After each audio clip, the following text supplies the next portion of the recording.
C'est donc une large victoire du oui à l'aéroport de Notre-Dame-des-Landes. Les habitants de Loire-Atlantique ont voté à 55% en faveur de ce projet controversé. C'est une bataille perdue pour l'écologie, le résultat du référendum en Loire-Atlantique. En même temps, c'était prévu, c'est-à-dire que le périmètre qui avait été choisi pour ce vote, c'était celui qui était le plus sûr, on va dire, le plus probable pour obtenir ce résultat.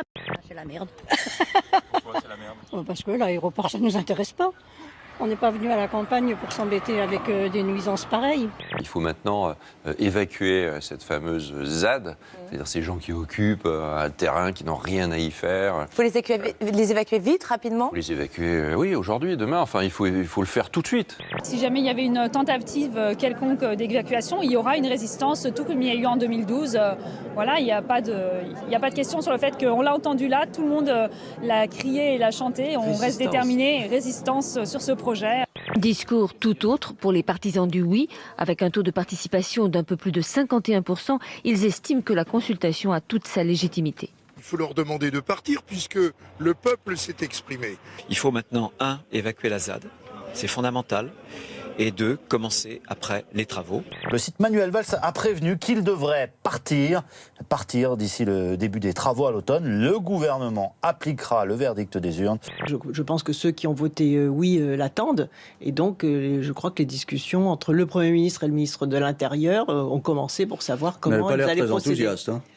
Autre scrutin à présent, le référendum sur le Brexit. Les électeurs auraient-ils déjà des regrets d'avoir choisi la sortie de l'Union européenne? Eh bien la réponse est oui, pour certains d'entre eux. Oui, regardez sur le site du Parlement, ils sont plus de 3,5 millions à réclamer un nouveau vote sur la question. Et le plus étonnant, c'est que c'est un pro-Brexit qui a lancé cette pétition. Non, il n'y aura pas de budget d'urgence. Les retraites ne baisseront pas. La livre et les marchés sont stables. Je m'inquiète juste de voir les médias semer la confusion. Rassurer et gagner du temps, le tout sous la pression de plusieurs États européens et d'une partie de la population pro-européenne qui se mobilise.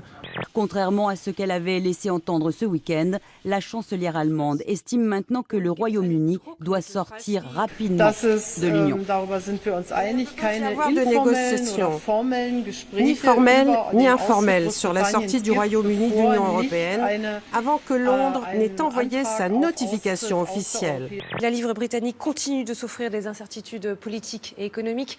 Elle vient de tomber au niveau le plus bas en plus de 2 ans face à l'euro, soit 83,26 pence pour 1 euro. Face au dollar, c'est son niveau le plus bas depuis 30 ans. La responsabilité, c'est de ne pas perdre de temps. De ne pas perdre de temps ni pour traiter convenablement la question du départ du Royaume-Uni, pas perdre de temps non plus pour traiter la question de la nouvelle impulsion que nous devons donner à l'Union européenne, donc à 27. Demain, donc, sommet européen à 28, Cameron va s'expliquer, et mercredi, sommet à 27, sans David Cameron. Au sommet de ce gratte-ciel, quel meilleur moyen pour descendre d'un étage à l'autre que cet étonnant toboggan tout en verre?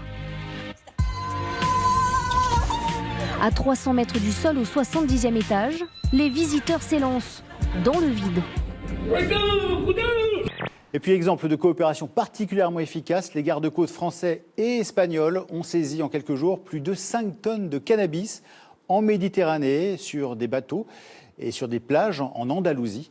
Un avion de Singapore Airlines parti pour Milan a pris feu peu après son atterrissage d'urgence. 1h03 après son décollage, l'appareil a dû faire demi-tour après qu'un problème d'huile moteur a été signalé. Le moteur droit s'est enflammé une fois l'appareil posé. Il n'y a pas eu de blessés parmi les 222 passagers et 19 membres d'équipage.